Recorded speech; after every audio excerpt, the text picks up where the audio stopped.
Hello, hello, hello. Terry Liggins with the Herd of Life Coach here for another recap and discussion for the For Life episode series.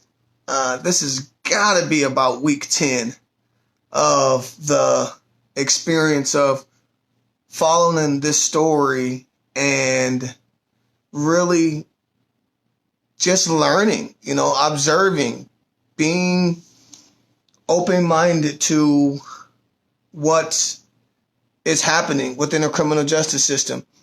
It's really a lot to wrestle with, because when you think about, or when you pay attention to the current condition of our criminal justice system in the midst of COVID-19, we've got some really unprecedented things are happening everywhere, but even within the criminal justice system, continuing to see some unprecedented things. I just saw today in my feed, there's a prison in Ohio where 73% of the population have tested positive for COVID-19. And I believe it's the same prison that has the report of 1,800 individuals in one confinement testing positive for COVID-19 here in Sioux Falls, South Dakota. Prior to that new report out of the prison in Ohio, we had the number one hot spot for the confined outbreak of the COVID-19 here at the Smithfields meat processing plant. And when I got the news, and when I heard the news about the outbreak in a prison where you had 1,800 individuals test positive, just the current state of our criminal justice system is a lot to wrestle with and to think through and think about when it comes to what do we do? How do we engage it? What is there to learn? So we've been doing this here at Herd of Life for 10 weeks now, and this episode is executive produced by Curtis 50 Cent Jackson.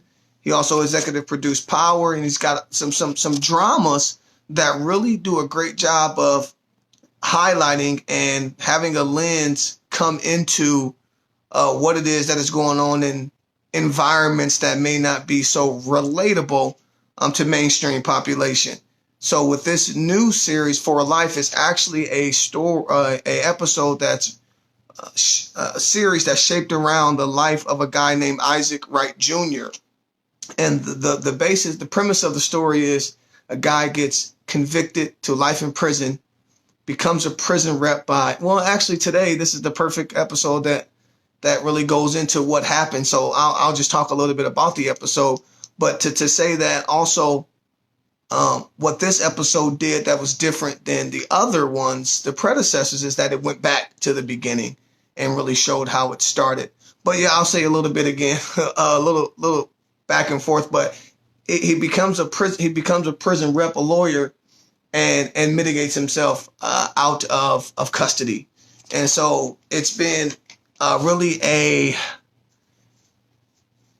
intriguing journey, for us here at Herd of Life to just walk through this. The idea was presented to me 9 weeks ago, or 10 weeks ago, 9 weeks ago. This is episode 10. We've been doing it for 9 weeks. And it was just an opportunity for us to take something that is mainstream on ABC every Tuesday night and come on live after the series airs to have a conversation with those who are also interested in interacting and engaging. And please feel free to interact. Please feel free to engage. If there's things about the episode that stood out to you, things about what I'm saying here that you want to repeat back, if there are any questions for me, you can send those through as well. So really grateful and appreciate those of you who have already joined. Have been having people join on a consistent basis. Got some new friends joining me this week, and excited just to see this program expand and to grow. I don't know if I said my name, Terry Liggins with the Herd of Life Coach. What I really loved about this episode today is it was raw. It was very raw. It was very real. And I appreciate the fact that for this episode, the executive producing team just took this raw approach and really highlighted some things that reminded me of my own experience. Full disclosure, I spent 14 months in federal incarceration between the years 2015 and 2016. I've been in reentry since 2016, so 4 years as of this past March. I've been released from custody. I've been active in my reentry and in my recovery. I've put behind me my old habits and beliefs and conduct. No longer do I use alcohol. No longer do I cope with any illegal drugs. It's been 5 years without any illegal drugs to cope with life, and I no longer consume any alcohol as well as a young professional and a father and a community member. For me and my own health, but also living and leading by example. And so this reentry experience and this conversation that I lead at Hurdle Life here and in the community when I provide education or consulting to organizations, this is more than just a concept for me. This is more than just what I studied while I was in college. I got my bachelor's in criminal justice. This is just more than that. This is a part of my own life. And so I'm deeply convicted by reminders of what it was like. I'm deeply humbled by reminders of what it was like. And this episode did such a phenomenal job of taking me back in time to remember what it was like. And so I'm sure for some of you kind of felt that too. It's just like, wow, this is the reality of what it is like on the inside. And it is. In the beginning, the Aaron's father, told him, make it to tomorrow enough times. Keep your mind sharp. These are the type of things that you need to hear and you have to hear in order to, make it through. It's very hard to look at and see a week from now. Even at the end of the episode, Aaron talked about 16 hours left, but that could be a lifetime. And it can be. Things can just happen so quickly when you're incarcerated. And so taking it a day at a time is absolutely a mentality that's required when you're in that environment. Keeping your mind sharp, doing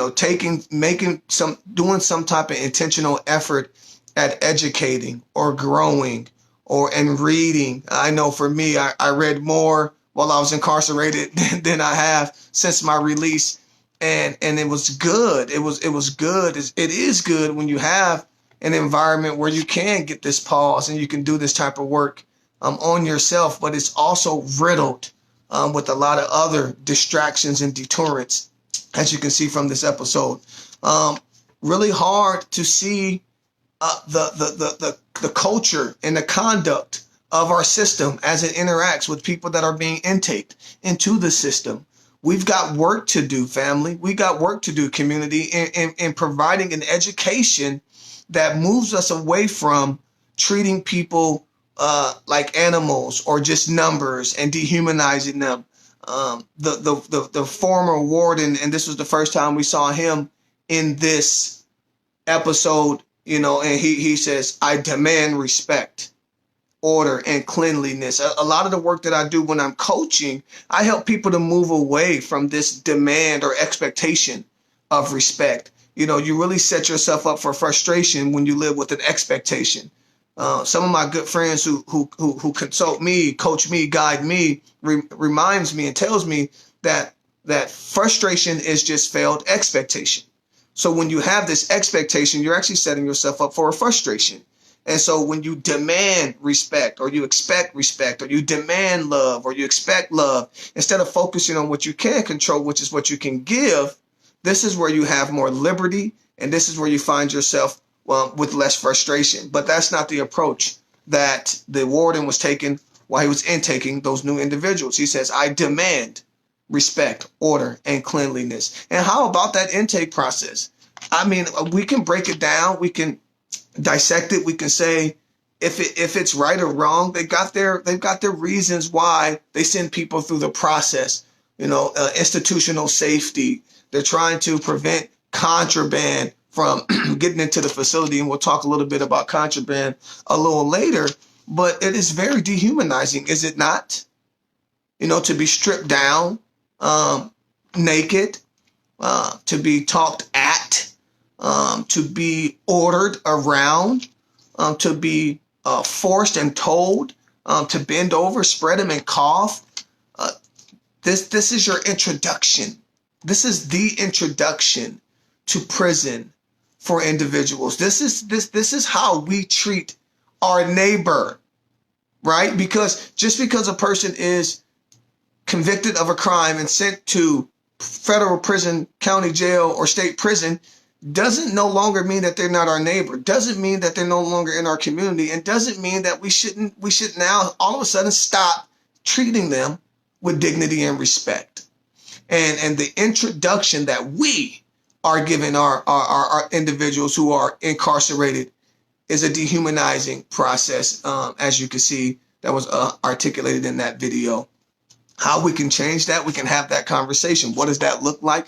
We can have that conversation. But I can tell you what, as an individual who's been incarcerated and just empathizing with those in that experience, imagine what that feels like, or you put yourself in their shoes and imagine what that feels like to be in prison and to be treated that way. Also, we saw that something as simple as no games snatched a piece of paper from the individual who's trying to pass the time. He's just trying to pass the time. He's not being violent. He's not being aggressive, but there's rules in place. And our approach in the system is to enforce these rules and do it without compassion, do it without education, do it without empathy. He just snatched the paper and said, no games. That's what's happening in our prisons. This is how we're treating individuals. And the question is that okay? Should we say something about that? Absolutely, we should. One of the other realities, one of the raw realities of what it is to be incarcerated and how it affects your family is the distance that family members travel in order to connect with their loved ones. Did you catch the part where he asked, how was the drive up? She said 3 hours to get here and 1 hour to get inside. 3 hours to get to the place, 1 hour to get inside. And I know of situations or circumstances where people are farther away from their loved ones in a 3 hour drive. And so then the ability to really take that time off work, have those extra resources, be able to afford and pay for the expense of that type of travel is a non-option. It's a non-option. And so even to think about 3 hours one way, an hour to get in, 3 hours back, you're taking off a whole day from work, from life, from all different type of things. And that's a challenge, and that's a barrier. That's a reality for family members of incarcerated individuals. So really raw. I know when I was inside, I was fortunate enough to be about 2 hours or hour and a half away from my family while I was away. And so that wasn't as big of a barrier, but still it was a challenge. And there's people who are in greater predicaments than I was in. And this is why I'm standing in the gap for them as an advocate. Hi, Harriet. Thanks for joining. And so the impact of incarceration on family and that drive is another raw reality that was shown today. One of the things I walked out is the days. Did you see that this whole episode was counting out the days? And for the most part, I could keep up, and then I start using my calculator to do the math. But that's the culture. That is the culture of institutional living, is that you count your days. You're counting, I remember often how much time a person has left in prison. They may say 100 days in a wake up, or 365 days in a wake up, 14 days in a wake up, just counting the days down. And that's just how you live your life day to day. Now think about this. This is something to think about. especially for me, and I'm asking you guys to think about it too, as we prepare people, as we prepare ourselves to support individuals in reentry. I've shared this before, and 97% of individuals that go into prisons come out within their lifetime. As we prepare ourselves to support people who are coming back into our community, back into our workforce, back into our neighborhoods, back, their children are in our schools already. Are we mindful of the condition in which they were living in for this last 3 years, 5 years, 10 years, that they were living day to day, every day, that they were living day to day, every day? So what is the level of understanding that we are providing for them when we provide the work to help them to plan again, to know what it's like to plan your week out, plan your month out, to see 90 days from now, to see 6 months, to see a year, to see 3 years, see 5 years. This is not a reality. This is not a liberty that is afforded them while they're incarcerated. They are living day by day. Aaron Wallace talked about Biltmore having its own ecosystem. Did you see how challenging it was just to find a place to sit in the cafeteria, in the lunchroom, or what they call in prison the chow hall? Absolutely a pivotal moment in your incarceration experience is that lunchroom, is that chow hall. And if anybody who's out there who's been in prison and know exactly what I'm talking about, go ahead and let me know that you agree, that you know this, down in the comments. And I'll tell you, it's pivotal. Where do I sit? This place is racially divided. We talked about that before. And then even when you find a place that you think you belong, now you have to pay to play. Whew. You have to pay to play. You have to pay to stay. You have to do something to get something. There isn't a compassionate community of general moral good. Everything is what you can do for me. Everything is what's in it for me. And this environment is exactly what is happening every single day in there, and that is hard. How you doing, Jay? Thanks for joining in, cuz. Appreciate you. Last name Liggins, my man. And this environment is difficult. It is fueled by intimidation, fear, and what you can do for me. So you saw him trying to navigate the environment, but he had to do something. And all of a sudden, initially he decided that he wasn't going to play. So then he didn't have the protection, and then he became exposed. And then when he became exposed, the other guy tried to approach him. And then when he rejected him, that rejection, I wrote this down. Whew, that rejection was met with violence.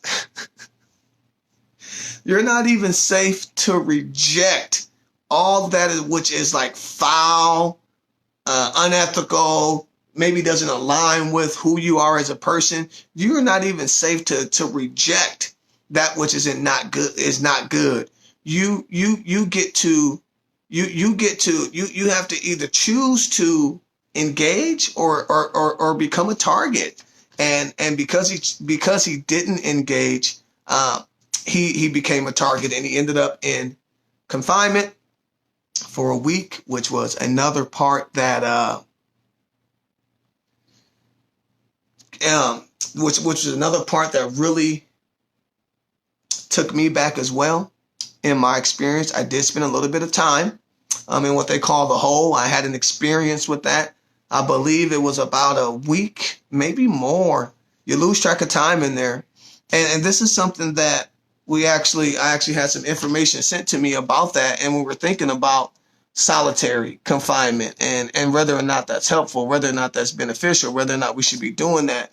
When we are looking at reform measures, it is true that it is apparent that we are shifting away from solitary confinement. Think about it.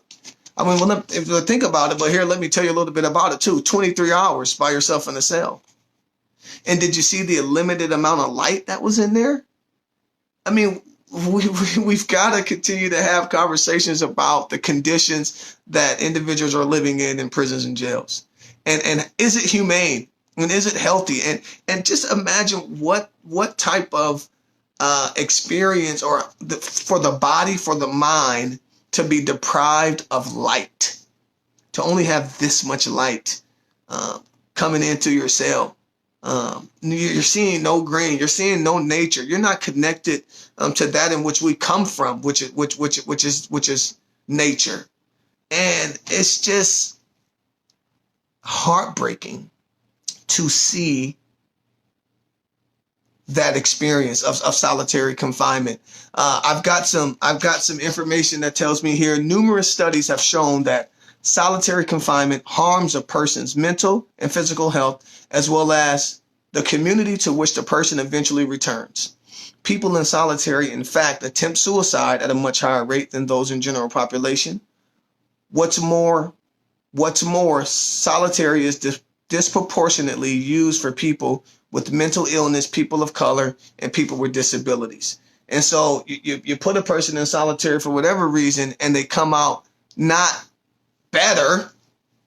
They come out more impacted and greater risk of suicide.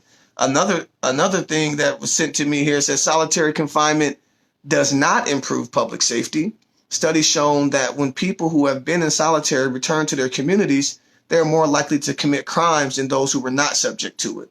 Other states recognize the wasteful and destructive nature of solitary confinement and have adopted more humane and less costly alternatives. And so it also says solitary is now people are like taking greater risk, than people who have never been in solitary confinement before. They're saying that also. Hi, Tanya. Thanks for joining. They're also saying that people who are in solitary are greater risk of suicide. Is this what we want? Is this what we should be allowing for? We've got to find a way, community. We've got to find a way to be advocates and allies for this and begin to learn the landscape that we can have conversations right here in our state or in your state. And I'll help you advocate out there too about what are we doing? What are our practices? Because this has to become more than just a television series that we look at and get inspired for and I rant about. We've got to come together and really create coalition around this. We've got to come up with a community action coalition. We've got to approach our law enforcement, our Department of Corrections. We've got to have these conversations so we can ensure that people aren't being subject to things that are detrimental to their mental health. I had a person in the comments talk about, you spoke about the lack of empathy. Laura, hi, thank you for joining. You spoke to a lack of empathy and respect towards incarcerated people. Can you speak to the impact of that treatment and what are some of the implications? And so thank you for that. Great question. And one of the things is if and when we don't role model empathy, people aren't learning how to be empathetic themselves. Part of my own journey, and I share this transparently every time I talk for the most part, is that I learned about empathy when I was away in federal prison. I learned about empathy because of the treatment program that I was in that helped me with an exercise that asked me about the condition of my child, my daughter, my son, and how they felt that day. And the treatment specialist asked me to get into the shoes of my children and how they felt that day, being that I was incarcerated and I wasn't there, and that I didn't help them get ready for school that day. And how would they respond when people are asked, where's your dad? And I learned empathy when I got into the shoes of my children. And because of that now, because I learned empathy, I now carry that and I'm able to apply that empathy in all of my work and all of my doings. And so when we aren't role modeling empathy in our criminal justice system, there's people who don't know what it is and haven't learned about it. And so now they can't be inspired to duplicate that. And so then we have people that are engaging in a non-empathetic way. And if anything makes the world a better place, healthier, more harmonious, it's us having empathy for one another. So Thank you for that question. So about the solitary confinement, not good. Talked about deprivation. We got the chance to see how Aaron Wallace really got started in this world of litigation. He he was in there a week. The prison rep came in and was didn't seem to really be very empathetic towards him or their situation, and he wanted them to wait it out. He's like, no, can't we fight it? And he was like, well, do you want to fight it? Represent yourself. It's called pro se. And Aaron took that code book, and he began his journey on becoming what we know him to be later in the episodes. The first case was about contraband and potatoes. You see how he broke it down. He found the codes, he found the language, and he made a friend. And he made a friend in Henry, who was the active state senator who was serving on that internal judiciary committee, and he was impressed with Aaron Wallace. And they become friends later on, as you can see. And he played a big part in Aaron Wallace's credibility. I wrote down that he says, ain't no free lunch. That was a part of the prison culture where you have to pay to play. Then Aaron tried to come back for protection, and he said, too late to kiss the ring. So much, I don't know if it's directly that toxic masculinity, but so much of that politics, prison politics, so much prison politics at play in all of that interaction. So I talked about counting the days and how it's day by day. Aaron Wallace was going through, and we were all the way up to 986 days. That's 2.7 years. We were up to, he said there was a part where it said 1,187 days. That's 3.2 years. A day 2,347, 6.4 years. Day 2,785, 7.6 years. That's when he got the news about the divorce. Day 2,936, 8 years. And he became a lawyer and such.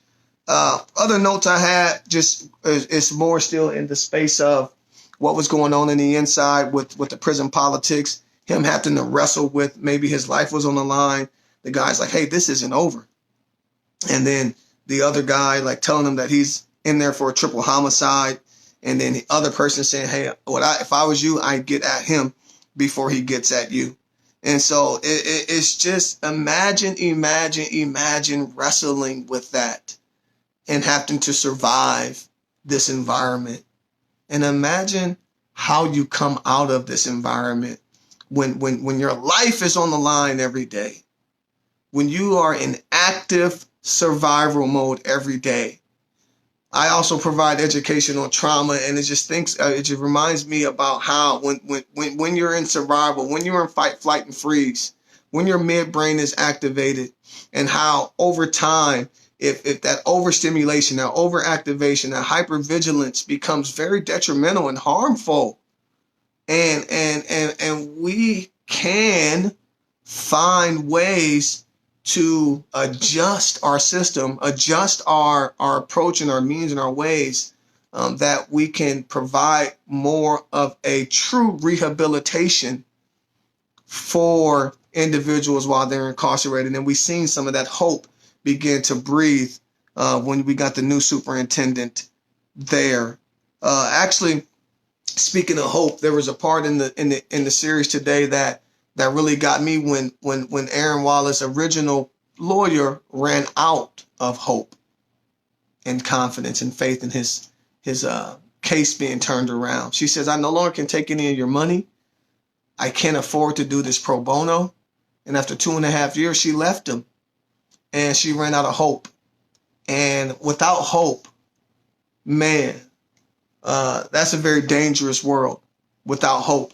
And so it is so imperative that we are hopeful about what can be accomplished with the criminal justice system. It's imperative that we are hopeful about what is happening in our own lives. It's important that we're hopeful about coming out on the other side of this COVID-19 crisis.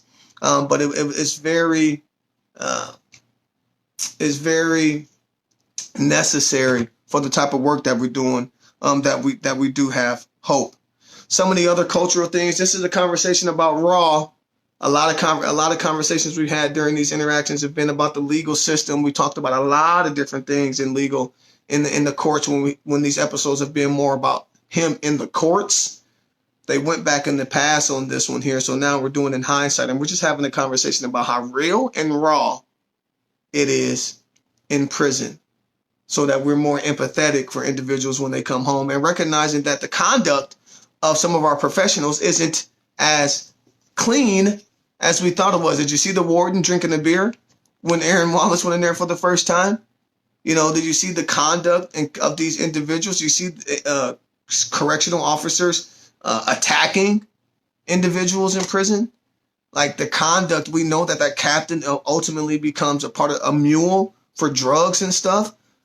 We've got to be mindful of that the inmate isn't the only crooked person inside the system, and people that need help and need support and need to be empathized with. I'm not saying they're wrong. I'm not saying that they're bad people. I'm saying that the conduct, just like we hold individuals accountable in the criminal justice system to their conduct, we cannot stand by the wayside and be okay with guards treating individual inmates like dogs instead of human beings. We can't be okay with a warden drinking on the job. And so we've got to be mindful of those type of conducts that can happen there. I didn't really enjoy the fact that the warden gave him no eye contact. See the disrespect, or the lack of respect, I should say, versus the type of respect he got when the new superintendent comes to the system. But we just got to get the right people involved in our system. As much as I don't disagree with some of the people who are prison abolitionists and they say, burn it down, start over. I don't know how realistic of a option that is. What I'm advocating for, what I want to do is help train, coach, educate individuals in the system and people who are looking at joining the system and being the right fit for true rehabilitation and reform for individuals that are still good people, made poor choices, still good people, and can be reformed and can be refined and can be equipped to return to our community and be positive contributors if we got the right people in there. We just got to get the right people in there. So continuing to walk this thing down, a little bit about those days. I counted them out. We talked about those. The legal counsel ran out. He contacted that senator. How about Aaron Wallace or Isaac Wright Jr.? That's the guy's name. I still don't know the whole story. I've been walking through this with you guys. And how about him accomplishing it, getting it done, using the American Disabilities Act? He said, just being wise, just having some ingenuity and some creativity, working the system to be able to accomplish what he accomplished. But he found the loophole in the American Disabilities Act in order to get the law exam to come to him. Passed it in Vermont, got the reciprocity, made a friend in the senator who we now know is in active recovery, no longer drinks alcohol, but in hindsight, they showed him when he was still active in his alcohol issues. At the end of the episode there, talked about him getting his third DUI. But you know what? Good person, willing to go to bat for somebody who has a tarnished record or some type of history, which is all of us. The honest amongst people say there's no difference between us and inmates. The only difference is that the inmate got caught. Who hasn't done something that has been, that if we could do it over, we would do it again. We would do it differently. So, the senator had an alcohol issue. He's an alcoholism problem, but he was a good person. He went to bat for Aaron Wallace, and he was a big component in that. Going to wrap this up and bring it home. Make sure I covered everything a little bit. But one thing I talked about in a previous episode is about how in about 7 years, if you're in prison that long, you lose your significant other. And it aligned in today's episode, day 2,785, or 7.6 years, a little over 7.5 years in prison, is when Aaron Wallace's wife asked for a divorce. And so I think when we are looking at courts and we're looking at sentencing and we're looking at over sentencing, we've got to be mindful about or think about, provide some education to say, if we sentence someone to 10 years in prison, we might as well just say bye-bye family. Because it on average, that's about as long as a significant other is willing to wait for their partner. It's about 7 years. I remember hearing that while I was away, and it was aligned in today's episode that 7.5 years in, that's when she asked for the divorce. He went into a cell. He cried, which is okay. The cellmate just cut up the music so that he can cry out loud. And that was what happened there. In closing,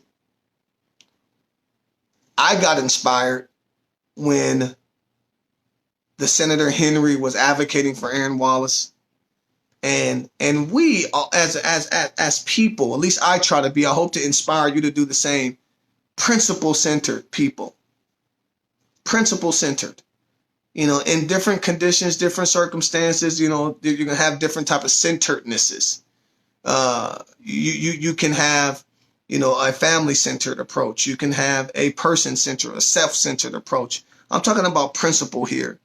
And when we start to just live based in principles, we can start seeing people for